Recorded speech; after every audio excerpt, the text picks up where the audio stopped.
White house correspondents ডিনারে গুলির ঘটনা ওয়াশিংটনকে নাড়িয়ে দিয়েছে। তবে অনুষ্ঠানের ঠিক আগে করা ট্রাম্পের প্রেস সচিব ক্যারোলিন লেভিটের মন্তব্য নিয়ে তোলপাড় শুরু হয়েছে। অনুষ্ঠানের ঠিক আগে তিনি বলেছিলেন, there will be shots fired tonight, বা আজ রাতে কিছু গুলি ছোড়া হবে।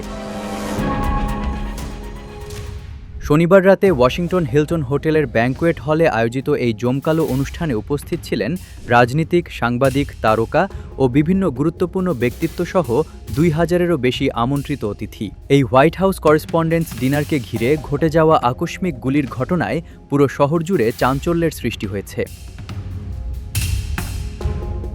ঘটনার ঠিক আগে প্রেসিডেন্ট ট্রাম্পের প্রেস সচিব ক্যারোলাইন লেভিট ফক্স নিউজকে দেওয়া এক সাক্ষাৎকারে বলেন, সবার ট্রাম্পের বক্তৃতা দেখা উচিত। তিনি বলেন, তিনি লড়াইয়ের জন্য প্রস্তুত। আমি বলতে পারি, আজ রাতের বক্তৃতা হবে ক্লাসিক ডোনাল্ড জে ট্রাম্পের মতো। এটা মজাদার হবে, বিনোদনমূলক হবে। আজ রাতে কিছু গুলি ছোড়া হবে, তাই সবার দেখা উচিত। এটা সত্যিই দারুণ হবে। আমি এটার জন্য অপেক্ষা করছি। তার এই মন্তব্য শুরুতে রূপক অর্থে নেওয়া হয়েছিল, অর্থাৎ ট্রাম্পের বক্তৃতা যে তীক্ষ্ণ, কটাক্ষপূর্ণ ও আক্রমণাত্মক হবে সেটাই বোঝাতে চেয়েছিলেন। তিনি আরও বলেন, ট্রাম্প লড়াইয়ের জন্য প্রস্তুত এবং তার বক্তৃতা হবে ক্লাসিক ডোনাল্ড জে ট্রাম্প, যা হবে বিনোদনমূলক ও তুমুল আলোচিত।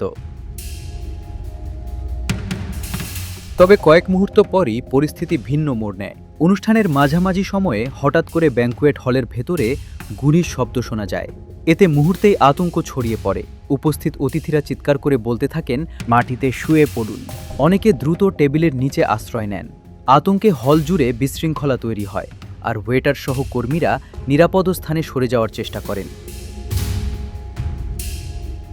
তাৎক্ষণিকভাবে ইউনাইটেড স্টেটস সিক্রেট সার্ভিস নিরাপত্তা ব্যবস্থা জোরদার করে এবং ট্রাম্প, মেলানিয়া ট্রাম্প ও কয়েকজন শীর্ষ কর্মকর্তাকে নিরাপদ স্থানে সরিয়ে নেয়। কিছুক্ষণের মধ্যেই ট্রাম্প দাবি করেন, বন্দুকধারীকে আটক করা হয়েছে। যদিও এ বিষয়ে বিস্তারিত তথ্য তখনও প্রকাশ করা হয়নি। ঘটনার পর সামাজিক যোগাযোগ মাধ্যমে সবচেয়ে বেশি আলোচিত হয়ে ওঠে লেভিটের সেই মন্তব্যের ভিডিও। ভিডিওটি দ্রুত ভাইরাল হয়ে যায়। বিশেষ করে এক্স-এ এটি কয়েক মিলিয়ন বার দেখা হয়েছে। অনেক ব্যবহারকারী বিস্ময় প্রকাশ করে মন্তব্য করেন, তার কথাটি অদ্ভুতভাবে সত্যি হয়ে গেল। আবার কেউ কেউ রসিকতার সুরে বলেন, এটি এখন নতুন করে নানা ষড়যন্ত্র তত্ত্বের জন্ম দেবে। যদিও লেভিটের বক্তব্যকে প্রথমে নিছক রাজনৈতিক রূপক হিসেবে দেখা হয়েছিল, বাস্তব ঘটনায় সেটির সাথে অদ্ভুত মিল তৈরি হওয়ায় এটি এখন ব্যাপক আলোচনার কেন্দ্রবিন্দুতে। নিরাপত্তা বিশ্লেষকরা বলছেন, এমন উচ্চ পর্যায়ের অনুষ্ঠানে নিরাপত্তা ব্যবস্থা আরও জোরদার করা জরুরি ছিল। অন্যদিকে ঘটনাটি ঘিরে তদন্ত অব্যাহত রয়েছে এবং কর্তৃপক্ষ শিগগিরই বিস্তারিত তথ্য প্রকাশ করবে বলে আশা করা হচ্ছে।